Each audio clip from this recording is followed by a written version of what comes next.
신명기 8장 11절에서 20절까지 말씀, 제가 먼저 11절 말씀을 읽습니다. 내가 오늘 내게 명하는 여호와의 명령과 법도와 규례를 지키지 아니하고 내 하나님 여호와를 잊어버리지 않도록 삼갈지어다.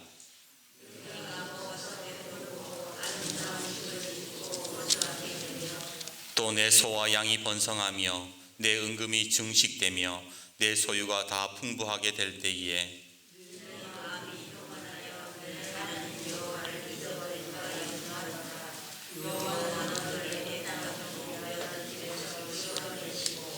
너를 인도하여 그 광대하고 위험한 광야 곧 불뱀과 정갈이 있고 물이 없는 간주한 땅을 지나게 하셨으며 또 너를 위하여 단단한 반석에서 물을 내셨으며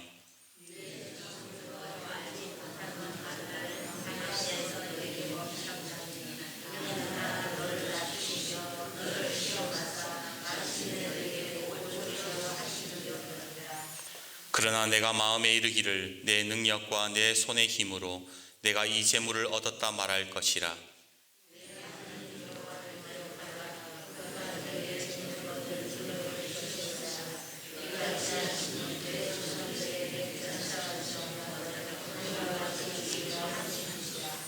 내가 만일 내 하나님 여호와를 잊어버리고 다른 신들을 따라 그들을 섬기며 그들에게 절하면 내가 너희에게 증거하노니 너희가 반드시 멸망할 것이라.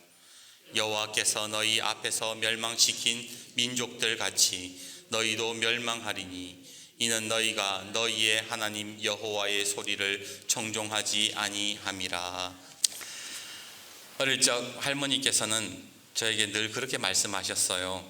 승여봐, 학교 가거들랑 선생님 말씀 단디 듣고 길 건널 때 차 단디 보고 단디 다녀래. 단디라는 단어는 경상도 방언으로 야무지게 또는 단단하게 흔들림이 없이 한다라는 말이지요. 그런데 조금씩 나이가 들면서 단디해야 할 것들이 점점 많아진다라는 생각을 해봅니다. 어떤 결정을 할 때에 우리가 단디하지 않으면 큰 문제가 생기지요. 농사도 단디해야 돼요. 시기를 놓치면 안 돼요. 가정도 아이들도 단디 챙겨야 하고 신앙생활도 단디해야 합니다. 재밌는 사실은 어른들이 그렇게 말씀하셨던 그 걱정을 오늘 본문의 모세도 하고 있다라는 거예요. 여러분, 신명기의 한자가 뭔지 아세요? 신명기 할 때의 그 신명기. 많은 사람들이 신명기라고 할 때에 이 신자를 신신자라고 생각을 합니다. 그래서 곧 신이 명령한 기록, 명령할 명자에 기록 기자 써서 신이 명령한 기록이 신명기라고 생각하는데, 신명기의 진짜 한자를 보면 신신자가 아니라 바로 거듭신자라는 거예요. 곧 하나님이 명령하신 것을 거듭해서 기록해 놓은 책, 이것이 신명기라는 겁니다. 왜 거듭해서 이야기를 할까요? 바로 신앙생활을 제대로 해야 되기 때문에, 신앙생활을 단디해야 되기 때문에 계속 거듭해서 이야기하는 것, 그것이 신명기라는 겁니다. 출애굽을 한 이스라엘 백성들은 이후 줄곧 광야에서 살았습니다. 광야는 아무것도 없지요. 그런 곳에서 10하루 만에 갈 수 있는 길을 40년 동안 돌아다녔으니 그들의 심정이 어떻겠습니까? 그들이 얼마나 지치고 힘들었으면 이스라엘이 모세와 하나님을 그렇게 원망했을까요? 하지만 그것은 하나님에 대한 잘못된 오해와 잘못된 신앙이었기 때문에 모세는 이스라엘 백성들에게 바른 신앙을 가지게 하기 위해서 거듭 하나님의 말씀을 기록했던 거예요. 그게 바로 신명기라는 겁니다. 신명기는요, 크게 세 부분으로 나눌 수가 있습니다. 먼저 1장에서 4장, 그리고 5장에서 26장, 그리고 마지막 27장에서 34장, 크게 세 부분으로 나뉘어지는데, 먼저 1장에서 이 4장까지의 주제는 기억하라라는 거예요. 애굽에서 인도하여 내신 하나님, 너희를 살리신 하나님, 이 마른 광야 가운데서 40년 동안 만나와 메추라기를 내려주시고 구름기둥과 불기둥으로 인도하시고 신발과 의복이 헤어지지 않게 하신 그 하나님을 기억해라는 거예요. 신앙생활 단디하려는 건 하려면 뭐 해라? 하나님을 기억해라는 거예요. 두 번째로 5장에서 26장의 주제는 사랑해라는 겁니다. 우상 섬기지 말고 하나님 사랑하라는 거예요. 하나님 주신 율법 가지고 이웃을 사랑하라. 하나님 사랑, 이웃 사랑하라. 그것이 바로 신명기의 두 번째 주제입니다. 세 번째 27장에서 34장은 순종하라는 거예요. 모세가 계속해서 신명기를 통해서 거듭 이야기하고 있는 주제가 뭐냐? 바로 기억하라, 사랑하라, 순종하라라는 겁니다. 그것이 바로 단디 신앙생활 하는 거라는 거예요.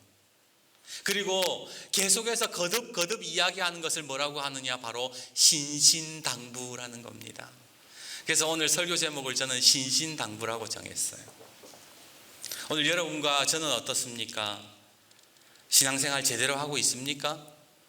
신명기의 그 주제의 말씀처럼 내 삶의 자리 속에서 하나님 기억하고 하나님의 은혜를 기억하고 또 하나님 사랑하고 이웃 사랑하고 그 다음에 하나님 말씀에 순종하십니까? 우리 옆에 분과 이렇게 인사해 봅시다. 오늘은 신앙생활 단디합시다. 근데 되게 슬프게 얘기를 하세요. 주보에 있는 사진 한번 보시겠습니까? 주보에 제가 앞에 사진을 하나 올려놨어요. 무슨 동상인 것 같아요? 예수님 동상. 예. 이 사진은 저기 남미 쪽에 있는 저 아르헨티나와 칠레 이 국경 사이 안데스라는 산에 세워진 예수님의 동상입니다. 그런데 이 동상이 왜 산꼭대기에 이렇게 세워졌는지 아세요? 원래 아르헨티나와 칠레는 별로 사이가 안 좋았어요. 왜냐하면 국경을 사이에 두고 있었기 때문에 국경 구분이 안 되니까 여기까지가 우리 땅이다, 아니다, 저기까지가 우리 땅이다 그러면서 국경 문제로 늘 싸웠어요. 자꾸 문제가 커지다 보니까 나중에 작은 전쟁도 일어나게 되었습니다. 그러던 1900년 부활절 어느 아침에 아르헨티나에 있는 이 한 사제가 화해를 제안해요. 뭐라고 하냐면 우리 국가들은 똑같은 스페인어를 쓰고 똑같은 예수님을 믿습니다. 그런데 같은 형제 자매들이 자꾸만 이렇게 싸워서야 되겠습니까? 피를 흘려서야 되겠습니까? 그렇게 화해를 제안하자 이 같은 신앙이었으니까 아르헨티나와 이 칠레가 극적으로 화해를 하게 돼요. 우리나라랑 일본도 좀 그랬으면 좋겠는데 하여튼 그 상징으로 이제 우리가 화해하자. 그래서 화해의 상징으로 바로 국경에 배치되었던 서로 총부리를 겨누었던 총과 대포를 녹여가지고는 바로 안데스산, 그 국경 지역에 있는 산 안데스산에 예수님의 동상을 세웠던 거예요. 그런데요, 동상을 세울 때까지만 해도 분위기가 좋았어요. 근데 막상 만들어 놓고 나니까 분위기가 이상하게 흘러가는 겁니다. 왜냐하면 칠레 국민들이 마음이 상했어요. 왜 상했느냐? 예수님의 동상을 이렇게 세웠는데 예수님이 아르헨티나 쪽만 바라보고 있는 거예요. 칠레 국민들이 예수님 동상 세워졌다고 이렇게 딱 보니까 예수님이 자기들을 향해 등을 돌리고 있는 거죠. 칠레 국민들이 분노를 했습니다. 왜 예수님이 우리에게 등을 돌리고 있는가? 예수님의 축복이 아르헨티나만 향하고 있는가? 국민 내 여론이 들끓고 분위기가 험악해지기 시작했습니다. 자칫 잘못하면 다시 원점으로 돌아가게 될 그런 상황에 놓였지요. 그때 한 칠레의 기자가 신문기사에 이런 글을 올립니다. 칠레의 국민들은 이미 예수님의 사랑을 알고 있습니다. 하지만 아르헨티나는 아직 주님의 돌보심이 더 필요한 나라입니다. 그렇기 때문에 예수님이 아르헨티나 쪽을 보고 있습니다. 이렇게 기사를 쓴 거예요. 근데 놀랍게도 그렇게 성난 민심이 그 기사를 보고는 조금씩 누그러지기 시작했다라는 겁니다. 그래, 아르헨티나가 예수님의 관심이 더 필요하긴 하지. 그러면서 사람들이 잠잠해졌다라는 거예요. 같은 사건이지만 우리가 어떤 믿음으로 보느냐에 따라서 해석이 달라지게 되는 겁니다. 그 사건의 의미가 완전히 달라지게 되더라는 거지요. 모세가 가나안에 12정탐꾼 보내잖아요. 그리고 12정탐꾼이 돌아와서 뭐라고 보고합니까? 여호수아와 갈렙은 그 땅 참 좋은 땅입니다. 하나님이 계시기에 우리가 그 땅을 능히 취할 수 있을 것입니다라고 보고하지만 나머지는 뭐라고 얘기해요? 우리는 가보니까 메뚜기와 같더이다. 우리는 가면 다 죽습니다. 같은 사건을 보고도 어떻게 믿음으로 해석하느냐에 따라서 의미는 달라지더라는 겁니다. 똑같이 봤는데 왜 해석이 다른가? 바로 그 속에 있는 믿음이 달랐기 때문입니다. 오늘 오후 예배 때 나눌 로마서 5장 2절과 3절은 이렇게 말씀합니다. 우리가 믿음으로 서 있는 이 은혜에 들어감을 얻었으며 하나님의 영광을 바라보고 즐거워하느니라. 믿음으로 서 있는 이 은혜에 들어갔으므로 이뿐 아니라 우리가 환난 중에도 즐거워하나니, 믿음으로 서 있으니까 환난도 즐거워할 수 있다라고 그렇게 바울은 고백을 하더라는 겁니다. 왜 그렇습니까? 왜 환난 중에 기뻐할 수 있지요? 바로 예수님이 이 환난 가운데서도 나를 기억하고 계시고 나를 사랑하신다라는 믿음이 있는 사람은 그 환난 자체를 기쁘게 받아들이더라는 겁니다.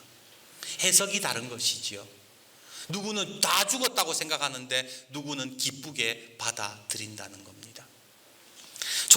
초대교회가 경험했던 박해와 핍박에 대해서 베드로는 이렇게 초대교인들에게 말합니다. 베드로전서 4장 2절, 사랑하는 자들아, 너희를 연단하려고 오는 불시험을 이상한 일 당하는 것 같이 이상히 여기지 말라. 이상하게 여기지 말라는 거예요. 그 어려움은 하나님의 연단을 통해서 반드시 하나님이 너에게 더 놀라운 상급을 주실 것이라는 믿음을 가지고 있는 자만이 말할 수 있는 그런 말씀이었다라는 거예요. 오늘 광야의 이스라엘 백성들은 여러분 어떻습니까? 그들은 믿음으로 이 광야를 해석하지를 못했어요. 출애굽기 17장 3절에 그들이 모세에게 대하여 원망하여 이르되 당신이 어찌하여 우리를 애굽에서 인도하여 내어서 우리와 우리 자녀와 우리 가축이 목말라 죽게 하느냐. 그들이 지금 광야를 해석하고 있는 방법이 뭐냐라는 겁니다. 민수기 14장 2절, 이스라엘 자손이 다 모세와 아론을 원망하여 온 회중이 그들에게 이르되 우리가 애굽 땅에서 죽었거나 이 광야에서 죽었으면 좋았을 것을, 차라리 죽여라는 거예요. 민수기 21장 5절, 백성이 하나님과 모세를 향하여 원망하되 어찌하여 우리를 애굽에서 인도하여 내어 이 광야에서 죽게 하는가. 이 광야에는 먹을 것도 없고 물도 없도다. 우리 마음이 이 하찮은 음식을 싫어하노라. 왜 이 사람들이 광야에서 자꾸 하나님과 모세를 원망합니까? 지쳐서, 힘들어서? 아니요. 이들 속에는 믿음이 없었던 거예요. 광야를 해석해낼 수 있는 믿음이 없었다라는 겁니다. 오늘 우리의 신앙도 마찬가지예요. 지금 내가 경험하고 있는 이 일들 속에서 내가 믿음으로 이것을 해석해낼 것이냐, 그래서 이겨서 승리할 것이냐, 아니면은 광야의 이스라엘 백성처럼 끝없이 원망하며 그렇게 원망하다가 인생을 끝낼 것이냐, 선택은 우리에게 달려있다라는 거예요. 나이가 좀 되어 보이는 한 여성이 병원을 찾아갔대요. 의사가 보아하니까 이 양쪽 귀가 다 벌겋게 화상을 입어서 퉁퉁 부었습니다. 그래서 의사가 물었죠. 어쩌다가 그러셨습니까? 그러니까 한다는 말이 집에서 다림질을 하고 있는데 전화벨이 울렸어요. 얼떨결에 그만 다리미로 전화를 받았습니다. 그리고 여기 뒤인 거예요. 의사가 어이가 없어가지고 다시 물었어요. 그럼 반대쪽 귀는 어떻게 된 거예요? 그러냐, 그 여자가 그랬대요. 전화가 또 오더라고요. 여기서 받은 다리미 전화를 여기서 또 받은 거예요. 성경의 역사를 보면 딱 두 가지예요. 하나님을 기억했던 역사, 하나님을 기억하지 못했던 역사. 그 역사 두 가지가 계속해서 반복되는 것이 성경의 이야기예요. 이스라엘이 하나님을 기억할 때는 언제나 은혜와 복을 누리며 태평성대를 누렸습니다. 그러나 하나님을 잊어버렸을 때에는 환난과 질병, 전쟁이 끊이지 않았습니다. 이 역사를 반복하는 것이 이스라엘의 성경의 역사라는 거예요. 근데 문제는 아까 그 주부처럼 왜 자꾸 같은 실수를 반복하냐라는 겁니다. 왜 반복합니까? 그 답을 오늘 모세는 12절에서 14절에 이렇게 가르쳐 주고 있습니다. 오늘 본문 12절에서 14절 말씀을 같이 한번 읽어봅시다. 12절입니다. 시작. 네가 먹어서 배부르고 아름다운 집을 짓고 거주하게 되며 또 내 소와 양이 번성하며 내 은금이 증식되며 내 소유가 다 풍부하게 될 때에 내 마음이 교만하여 내 하나님 여호와를 잊어버릴까 염려하노라. 여기까지만 읽을게요. 여호와를 잊어버릴까 염려하노라. 뭐 때문에? 너무 풍부해서, 너무 잘 살아서, 하나님이 필요 없게 되어서, 그래서 교만해져서. 교만하다는 게 여러분 뭔지 아세요? 헬라 말로 최고로 높다라는 게 교만이에요. 쉽게 말해서 나보다 높은 사람이 없는 거예요. 그게 교만이라는 거예요. 세상 부러울 것 없고 내가 제일 높은데 하나님이 뭐가 필요하겠습니까? 그렇게 사람이 교만해지면 더 이상 하나님이 필요 없어지고, 하나님이 필요 없어지기 시작하면 하나님을 잊게 되는 거예요. 성경을 보면 하나님을 잊어버리는 사건들이 나오지요. 사사기 시대가 하나님을 떠나 자기 소견에 옳은 대로 행했던 시대였습니다. 어떻게 하다가 사사시대가 하나님을 잊어버렸습니까? 바로 가나안 땅에 들어와서 이스라엘 백성이 풍족해지고 모세가 걱정했던 것처럼, 염려했던 것처럼 너무나도 잘 살고 더 이상 기도 안 하게 되어도 되니까 하나님을 잊어버린 거예요. 그들의 마음이 교만해졌던 겁니다. 다윗이 바세바와 언제 간음했는지 아세요? 다윗이 제일 힘들 때가 아니었어요. 가장 승승장구하고 나라가 가장 강력했을 때에 다윗은 간음을 했습니다. 솔로몬이 언제 타락했을까요? 감당하지 못할 재물과 세상에서 가장 지혜롭다는 칭찬을 받았을 때 타락했어요. 히스기야는 하나님의 큰 은혜를 입은 후에 교만해졌고, 그 외에 분열 왕국의 모든 왕들의 이야기도 교만으로 무너지는 이야기 아닙니까? 그러기에 모세는 오늘 본문의 신명기 8장을 기록하면서 이스라엘 백성들에게 가나안 들어가기 전에 뭐 하는 거예요? 신신당부하는 거예요. 제발 정신 좀 차리라고. 이제 여러분이 하나님이 약속하신 땅 가나안에 들어가게 되면 등 따숩고 배부르고 재물 많아져서 교만하게 될까 봐 내가 너무 염려가 됩니다. 어떤 일이 있어도 교만해져서 하나님을 잊어서는 안 됩니다. 이게 오늘 본문의 말씀이라는 거예요. 어떤 목사님이 그러시더군요. 잘난 척하는 게 교만이 아니다. 진짜 교만은 하나님께 기도하지 않는 것이다. 기도 얼마나 하세요? 바꾸고 말해볼까요? 하나님 얼마나 필요로 하세요? 하나님이 필요 없는 인생은 교만한 인생입니다. 오늘 저는 말씀에 따라 여러분에게도 신신당부 드리고 싶습니다. 사랑하는 여러분, 우리 교만해지지 맙시다. 하나님을 매 순간 하나님의 도우심을 필요로 하고 하나님을 잊지 않는 우리 성도님들이 되시기를 주님의 이름으로 축복합니다. 유정옥 사모님이 예전에 쓰셨던 책이 있어요. 울고 있는 자와 함께 울 수 있어서 행복하다. 그 이후에 또 책을 하나 내셨는데 말하지 않아도 들리는 소리라는 책이 있습니다. 그 책에 이런 내용이 있어요. 묵직한 우편물 한 통을 받았다. 5장이나 쓴 그 편지에는 처음부터 끝까지 나를 난도질하는 글이 쓰여 있었다. 글이나 말이 비수라더니 나는 그 글에 온몸을 찔려 피를 흘리다 쓰러질 것만 같았다. 그 글들은 한마디로 너는 노숙인들을 이용해서 네 배를 불리는 나쁜 도둑이라는 내용이었다. 편지를 다 읽어갈 무렵 내 손은 나도 모르게 부들부들 떨리고 있었고 나의 피를 거꾸로 솟구치게 하는 능욕이었음을 알게 되었다. 사모님은 너무 억울하고 화가 나서 손이 다 떨리면서 이대로는 가만히 있을 수 없다. 그래서 자기가 받은 그 자기에 대한 욕하는 내용, 자기를 비판하는 내용들을 하나하나 따지면서 반박글들을 쓰기 시작합니다. 누구인지는 잘 모르는 이 인간, 못된 인간에게 나는 그런 인간 아니라고, 네가 잘못 생각했다고, 당신이 똑바로 예수 못 믿는 거라고, 그렇게 2시간 동안 쉬지 않고 반박글을 쓰다 보니까 5장 받았는데 15장을 쓴 거예요. 그래서 우체국으로 달려갔습니다. 15장 우편 봉투에 들어가지도 않고 서류 봉투에다가 15장 넣어가지고 우표 붙이고 보내려고 그러는데 성령님께서 그러시더래요. 딸아, 네가 그렇게 할 말이 많으냐? 나는 얼마나 할 말이 많겠느냐? 나는 곤욕을 당하여 괴로울 때도 입을 열지 않았다. 도살장으로 끌려가는 어린 양과 같이, 털 깎는 자 앞에서 잠잠한 양같이 나는 입을 열지 않았다. 성령님이 그렇게 말씀하시더래요. 그리고 그 책에 그 사모님이 이런 고백을 합니다. 나는 그 자리에 서서 말없이 오열하였다. 그리고 그에게 썼던 편지를 찢어 쓰레기통에 넣었다.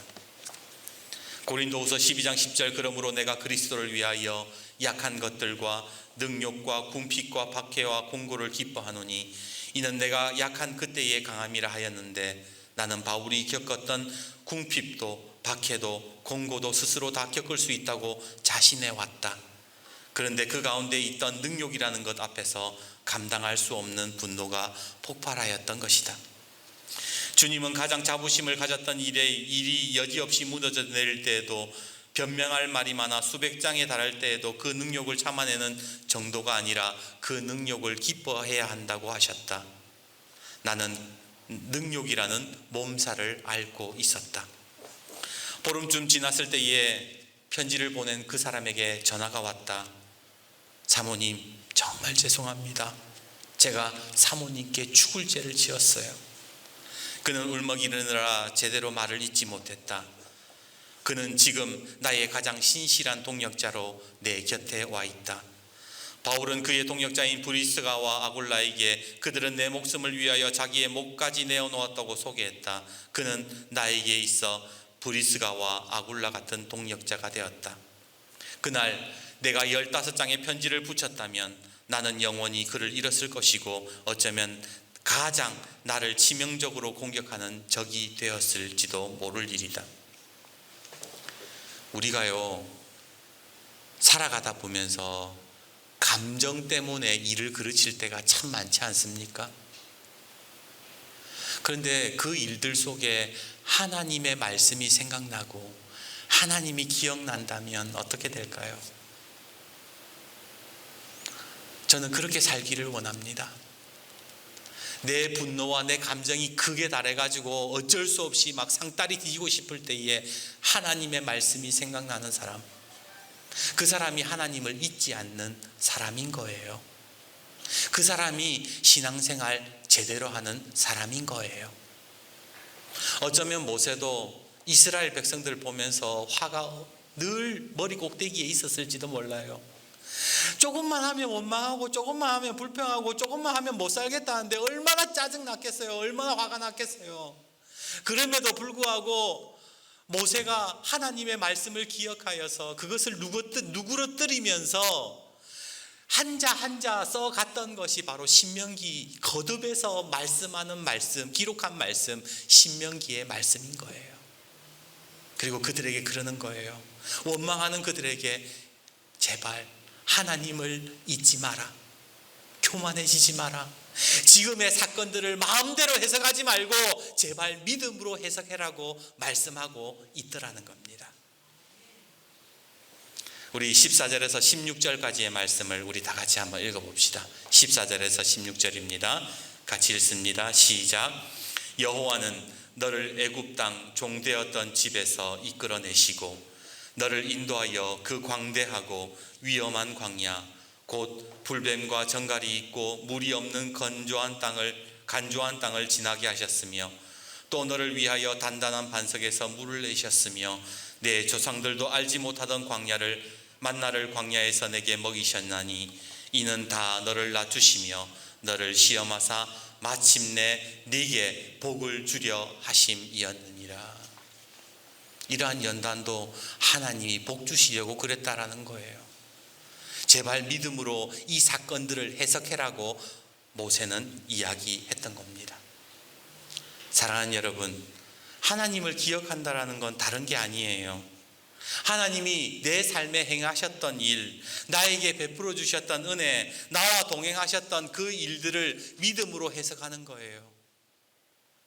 그 어려웠던 그 순간 속에서 하나님이 나와 함께 하셨지, 그 이후로 나에게 놀라운 복을 주셨지, 나를 믿음으로 서게 하셨지, 그렇게 믿음으로 해석할 수 있는 믿음을 가지고 있는 것, 그게 하나님을 기억하는 거예요.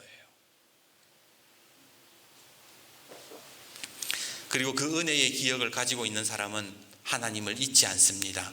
하나님의 뜻이 무엇인지 알아서 순종할 수 있는 거예요. 이제 말씀을 맺습니다. 오늘 말씀, 모세의 신신당부 속에 이스라엘을 향한 그 모세의 마음이 여러분 느껴지세요? 제발 우리 백성들, 우리 이스라엘 백성들 가나안 땅에 들어가서도 교만해지지 않고 하나님 바라봐야 되는데, 오늘 제 마음도 같습니다. 우리 사랑하는 성도 여러분, 삶의 자리 속에서 하나님 잊지 말고 바른 믿음으로 살아가면서 이 땅에서 승리해야 되는데, 오늘 말씀을 통해서 신신당부하는 성령님의 음성이 저와 여러분에게 들리기를 주님의 이름으로 축복합니다. 그러므로 더 이상 잘못된 역사를 반복하지 않고 주님과 동행하며 복 주시는 하나님의 은혜를 누리고, 그리고 이 땅에서 믿음으로 아름답게 해석해 나가며 승리하시는 우리 광덕교회의 모든 성도님들이 되시기를 주님의 이름으로 축복합니다. 기도하겠습니다. 하나님,